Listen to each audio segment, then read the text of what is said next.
Olá, meu amigo, olá, minha amiga, você futuro operador do direito, você que está aqui no nosso canal aprendendo um pouquinho do direito. Quero agradecer pela sua participação, por você que se inscreveu no canal e desde já aqui os meus sinceros agradecimentos. E não deixe de deixar o joinha, não deixe de compartilhar. Vamos fazer esse projeto crescer. Meu nome é João e hoje nós vamos estudar o artigo 23 do Código Penal, que tem 4 informações muito importantes para nós, futuros operadores do direito, e para você que gosta de aprender o direito. O estudo de hoje, como eu já disse, é no artigo 23, que fala sobre a exclusão da ilicitude.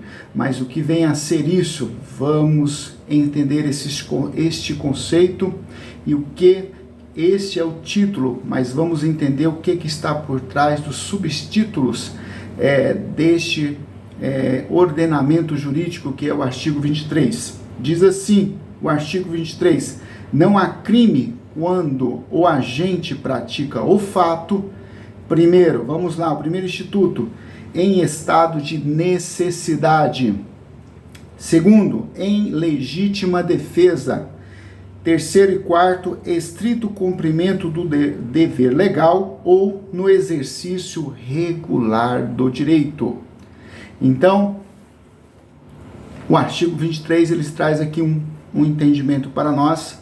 Primeiro, que será excluído a ilicitude. O que é isso? O que é excluir a ilicitude? O que é essa palavra ilicitude? Como eu já disse para os senhores e para as senhoras, quero só reiterar essa informação, que nós, estudantes do direito, temos que estudar a dogmática das palavras. Então, quando o legislador fala em ilicitude, aqui dá um entendimento de antijuridicidade, ou seja, daquilo que é ilícito. Mas se o agente ele estiver em um estado de necessidade, esse tipo penal, que é um ato antijurídico, ou seja, ele tem as características de um crime, o agente, se ele praticar essa determinada situação ou esse tipo penal, e se for em uma situação de extrema necessidade, ou seja, devido a um fato que se fez necessário ele agir desta forma, ele não vai responder, ou seja, não será imputado em sua vida esse tipo penal, então ele não responderá pelo crime. Vamos a um exemplo, um estado de necessidade. Vamos supor que aqui na minha casa, aqui meu vizinho, aqui perto, eu vejo que começa um incêndio na casa do meu vizinho, e eu vejo que só tem crianças lá, não tem um adulto, ele saiu, sei lá, um exemplo assim bem básico para a gente entender esse conceito. Aí eu vejo que eu tenho que fazer alguma coisa, mas pela lei eu não posso adentrar, invadir a casa do meu vizinho, porque senão eu estaria invadindo a casa sem autorização. Nem a polícia sem autorização, sem um mandato, ela não pode chegar e invadir. Então, nessa situação aqui, porque está um incêndio, um estado de necessidade, eu posso sim arrombar aquela porta, adentrar aquela casa, retirar as crianças para salvar elas. Então, nessa situação aqui, eu não vou responder por nada, porque eu agi em estado de necessidade. Então, é muito fácil de entender esse conceito, essa informação que o artigo 23 do Código Penal, em seu inciso 1, nos traz. E vamos agora, o que fala o inciso 2? Fala sobre a legítima defesa.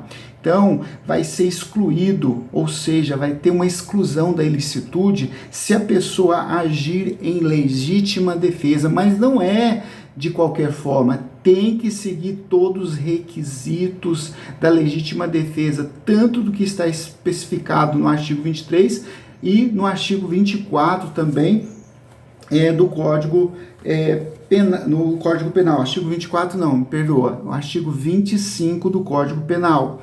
Então, nessa situação aqui de legítima defesa, se o agente, se ele estiver sobre uma ameaça ou uma eminente ameaça de algo contra o seu bem jurídico, que é a sua vida ou a sua integridade física, ele pode agir em legítima defesa. Ele não pode, tem que ser algo eminente ou atual, que tem que estar acontecendo agora. Não pode ser algo depois ou que aconteceu lá no passado. Tem que ser eminente, tem que ser atual para caracterizar a legítima defesa.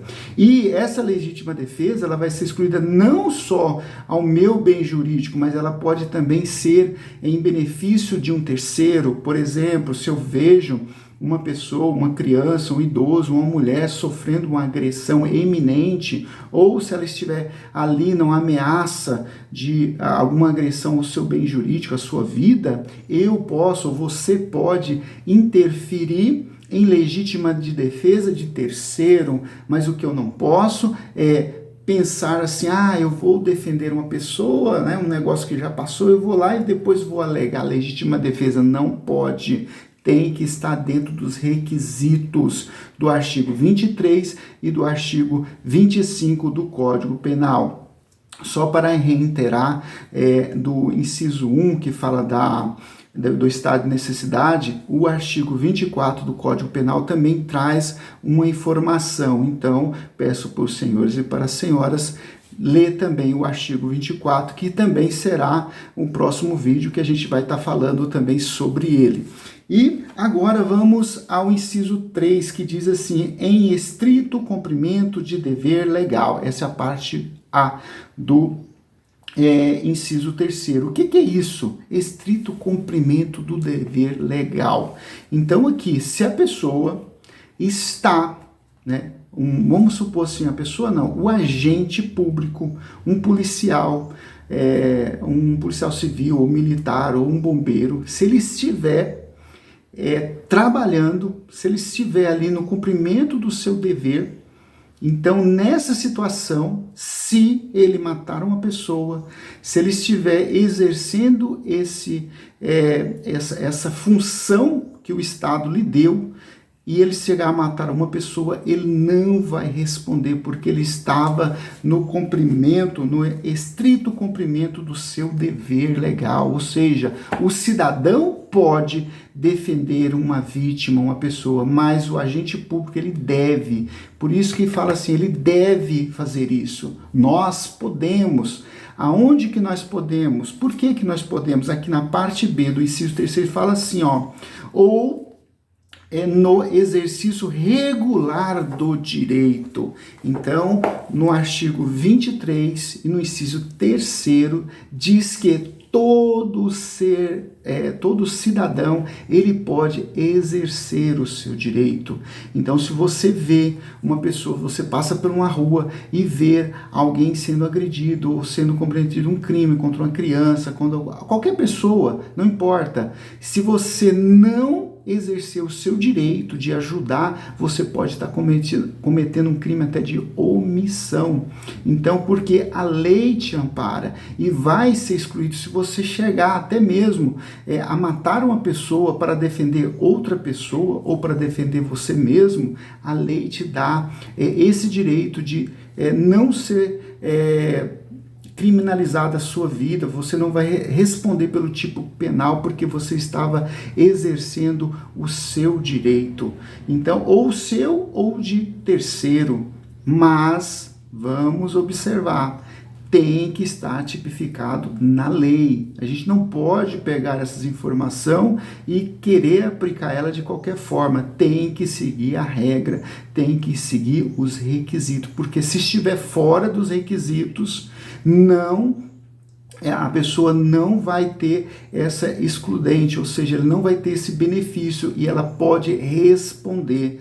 Então, no parágrafo único, fala assim que todo excesso doloso ou culposo, o agente vai responder. Ele perde o benefício da exclusão do tipo penal e ele responderá ou de forma dolosa ou de forma culposa. Então, tem que ter um cuidado, não pode ter o excesso. Por exemplo, na legítima defesa, se a pessoa vem cometer um crime contra a minha pessoa, eu estou falando, ó, para, não chegue perto de mim, me respeita, eu não quero brigar com você. E de repente, né, eu sei, vamos supor que eu tenho alguma preparação, um treinamento e eu consigo revidar essa pessoa com um golpe, ou se eu tenho uma arma, seja uma faca, ou seja um pedaço de pau, ou seja, sei lá, alguma coisa, eu tenho que exercer esse direito de forma moderada. Primeiro eu tenho que verbalizar, eu tenho que falar, tenho que mostrar para ela, ó, você me respeita, você para com isso, porque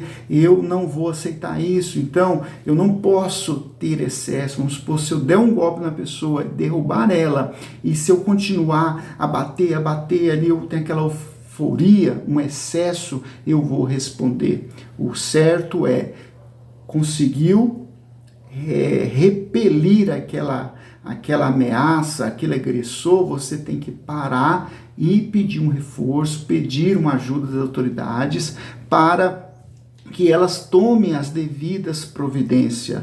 Mas o que eu não posso é prosseguir, me empolgar e falar, agora eu vou matar. Não pode, tem que respirar. Agora, se caso eu dei um soco na pessoa e acertei ela, sei lá, e ela veio a falecer, foi só um soco, eu não vou responder por nada. Ou se eu dei só um tiro e não foi dois, eu não vou responder, não foi dois, ou quer dizer, não teve um excesso, deu um tiro só e ela morreu, eu não vou responder porque eu só dei um tiro. Mas se eu der 2, 3, 4, aí já entra um motivo fútil, um excesso, e eu vou responder por homicídio. Então, é isso que o artigo 23 nos traz, essas informações de extrema importância para nós, futuros operadores do direito, e para você, cidadão, para você que gosta de aprender o direito. Um forte abraço e até o próximo encontro.